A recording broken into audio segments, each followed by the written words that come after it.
कपिल जी, मैं आपको धन्यवाद देता हूं और ये फिल्म बनाने के लिए, ये वेब सीरीज बनाने के लिए बहुत बहुत धन्यवाद।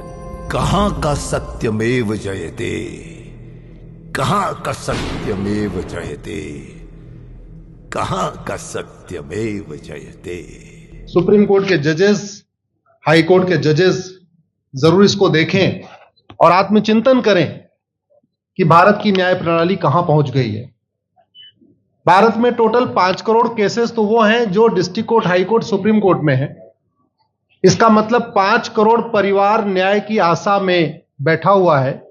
ऑन एन एवरेज एक परिवार में 6 आदमी रख लीजिए, तो यानी 30 करोड़ लोग न्याय की आस लगाए बैठे हुए हैं। 30 करोड़ का मतलब एक अमेरिका, 30 करोड़ का मतलब 15 ऑस्ट्रेलिया, 30 करोड़ का मतलब 7 कनाडा, 30 करोड़ का मतलब 1.5 ब्राजील। इतने लोग भारत में न्याय की आस में बैठे हुए हैं। और ये 5 करोड़ केस तो वो हैं जो district court, high court, supreme court में है।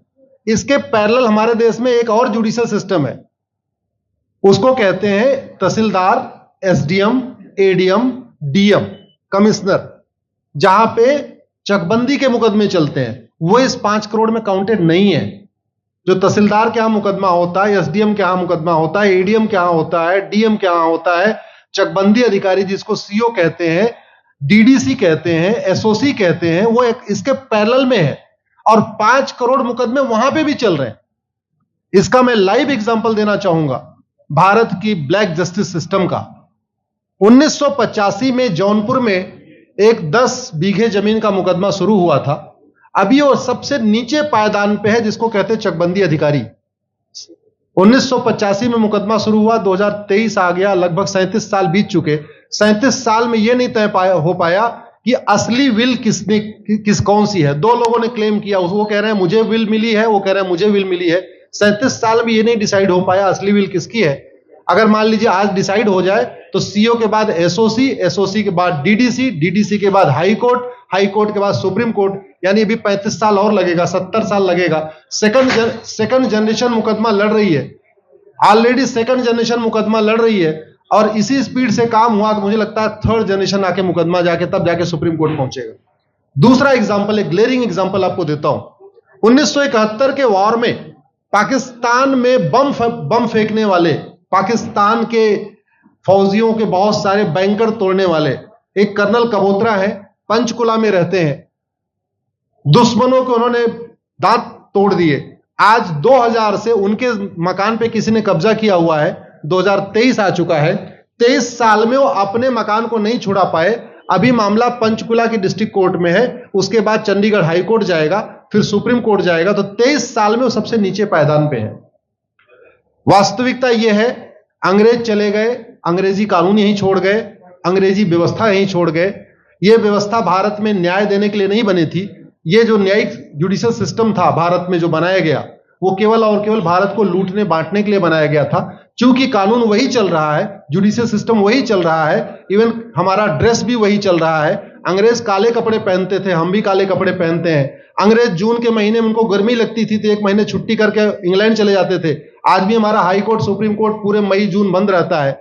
अंग्रेजों को क्रिसमस के टाइम में दिसंबर में छुट्टी मनाना जाना होता था, 1 महीने छुट्टी कर चले जाते थे। आज भी हमारी हाई कोर्ट, सुप्रीम कोर्ट दिसंबर में, क्रिसमस के टाइम में 15 दिन 20 दिन बंद हो जाती है। तो सोच वही है, किताबें वही है, व्यवस्था वही है, कानून वही है, तो स्वाभाविक सी बात है जस्टिस होगा कहां से? जस्टिस कैसे होगा? हम 2023 में 1860 का इंडियन पिनल कोड लेके घूम रहे, 1861 का पुलिस एक्ट लेके घूम रहे, गवाहों के बयान 1872 के कानून से हो रहे। हमने सब कुछ वर्ल्ड क्लास कर लिया, लेकिन अपने जस्टिस सिस्टम को कंपेयर करने की कोशिश ही नहीं किया।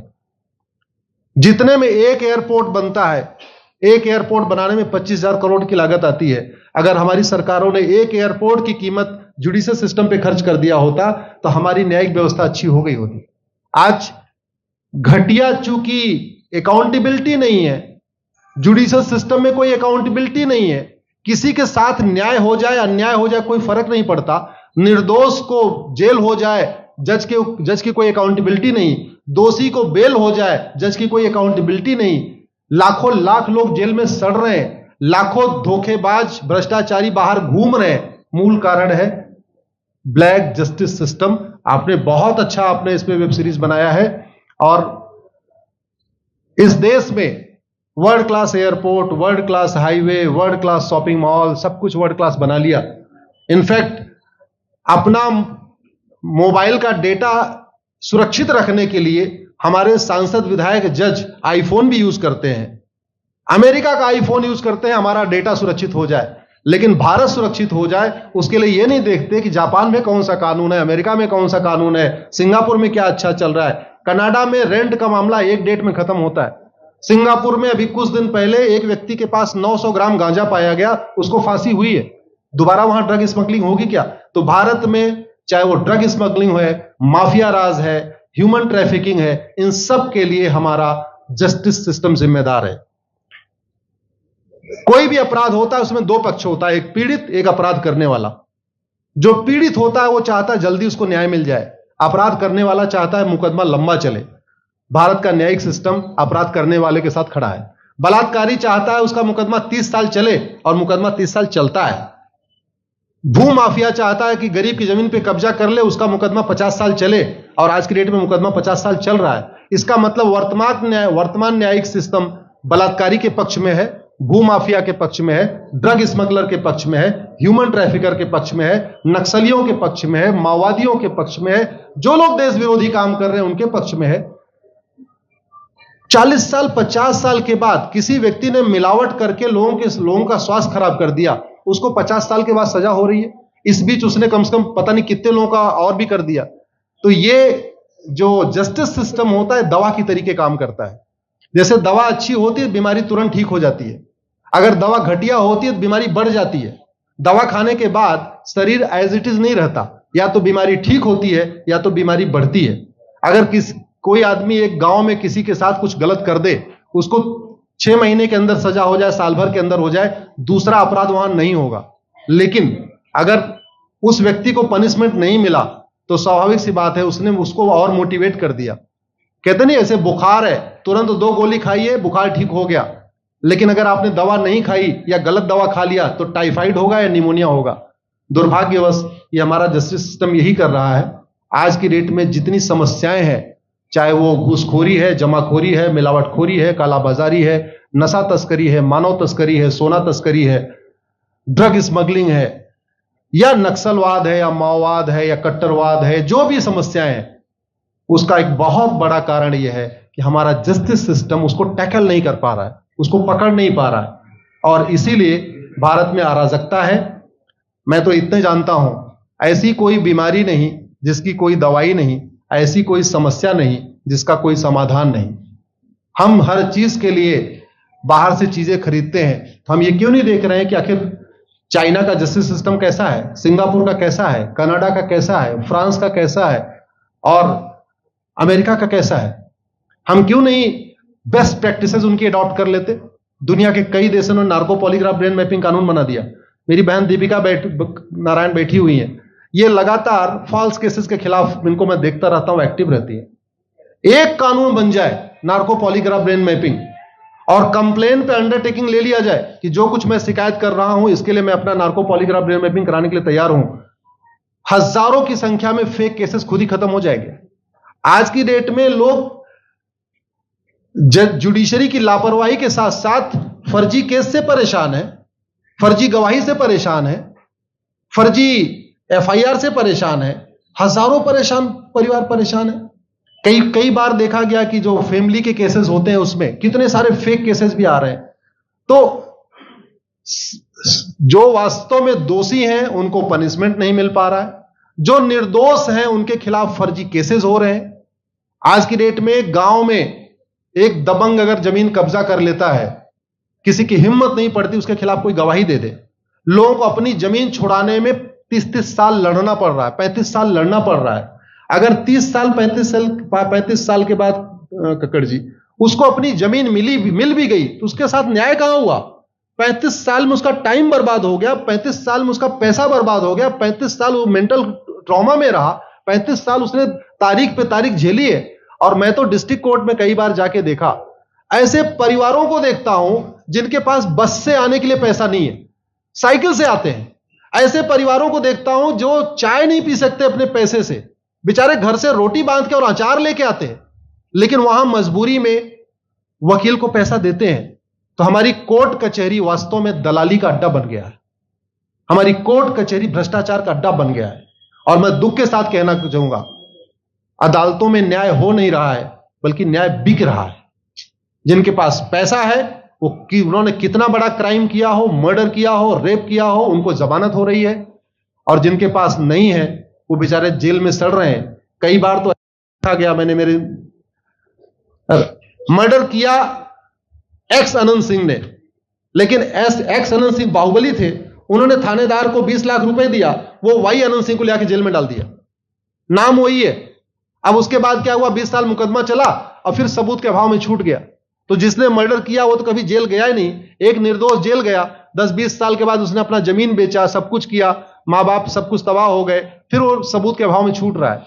तो सबूत के अभाव में अगर 20 साल के बाद छूट भी गया हो, उसका 20 साल कौन लौटाएगा? उसके 20 साल के लिए कौन जिम्मेदार है? उसके 20 साल जो बर्बाद हुआ, उसके लिए संविधान की शपथ लेने वाले जिम्मेदार हैं। संविधान के प्रियम्बल में लिखा है, हम आपको जस्टिस देंगे, हम आपको न्याय देंगे। न्याय देने की जिम्मेदारी किसकी? जिन्होंने शपथ लिया। शपथ कौन लेते हैं? जजेस लेते हैं, सांसद, विधायक, मंत्री लेते हैं। तो आज की डेट में अगर लोगों को न्याय नहीं मिल रहा है, तो इसके लिए वही जिम्मेदार हैं जो संविधान की शपथ लेते हैं। संविधान की शपथ लेने वालों को वेतन, भत्ता, गाड़ी, बंगला इसीलिए मिलता है कि लोगों को न्याय मिल सके, फास्ट जस्टिस मिले, कंप्लीट जस्टिस मिले। अनफॉर्चुनेटली कंप्लीट जस्टिस मिलने में तो 50-60 साल लग जाता है, फास्ट जस्टिस तो सपना हो गया है। इसलिए आज आपने जो ये वेब सीरीज बनाई है, मैं आपको धन्यवाद देता हूं। एक ऐसे विषय पे जिसपे कोई टच नहीं करता, लेकिन जिससे करोड़ों लोग पीड़ित हैं। मैंने कहा ना, 5 करोड़ लोग सीधे district court, high court, supreme court के केसेस से पीड़ित हैं, और 5 करोड़ मुकदमे एसओसी, डीडीसी, तहसीलदार के यहां चल रहा है। तो अगर 5 करोड़ से 30 करोड़ लोग इधर पीड़ित हैं, तो उधर भी पीड़ित है। वास्तव में बहुत बड़ी संख्या भारत में इसी से पीड़ित है। और अपराध, भ्रष्टाचार और जितनी भी अराजकता चल रही है, उसका मूल कारण भी यही है। जस्टिस सिस्टम अच्छा हो जाए, कानून सख्त हो जाए, कानून का खौफ पैदा हो जाए, न्यायपालिका का खौफ पैदा हो जाए, और ये थाने जो दलाली के अड्डे बन गए हैं, तहसील जो दलाली का अड्डा बन गया है, डिस्ट्रिक्ट कोर्ट जो कमीशन खोरी का अड्डा बन गया है, अगर इस पे कंट्रोल हो जाए तो वास्तव में भारत में फिर से राम राज्य आ सकता है। अगर जुडिशियल सिस्टम अच्छा हो जाए, तो जो राम राज्य की कल्पना है, धर्म की जय हो, अधर्म का नाश हो, प्राणियों में सद्भावना हो, विश्व का कल्याण हो, मुझे लगता है उसको फिर से जीवित किया सकता है। आपने मुझे बुलाया कपिल जी, मैं आपको धन्यवाद देता हूं। और ये फिल्म बनाने के लिए, ये वेब सीरीज बनाने के लिए बहुत बहुत धन्यवाद देता रहता हूं। दीपिका जी लड़ती रहती हैं, इनको देखता रहता हूं। बहन नेहा जी आई हैं, ये अपने गानों से मुझे लगता है बहुत अच्छा आप लिखती हैं। और इसी तरीके से कड़वा सच आप लिखते रहिए, कड़वा सच गाते रहिए। लोग आज की डेट में, यंग जनरेशन कड़वा सच सुनना चाहती है। मीठे झूठ ने इस देश में शुगर, डायबिटीज पैदा कर दिया। भारत केवल लोग डायबिटीज से नहीं पीड़ित हैं, बल्कि हमारी व्यवस्था को डायबिटीज हो चुका है। और उस डायबिटीज को दूर करने के लिए नेहा राठौर जैसी बहनें जो सही बात कह रही हैं, दीपिका जी सही बात कह रही हैं, आप लोग जो है बहुत अच्छा काम कर रहे हैं। और आपने, कक्कड़ साहब, आपने बनाया वेब सीरीज, आपको विशेष आभार, धन्यवाद देता हूं। यही निवेदन करता हूं, इस वेब सीरीज को ज्यादा से ज्यादा देखें।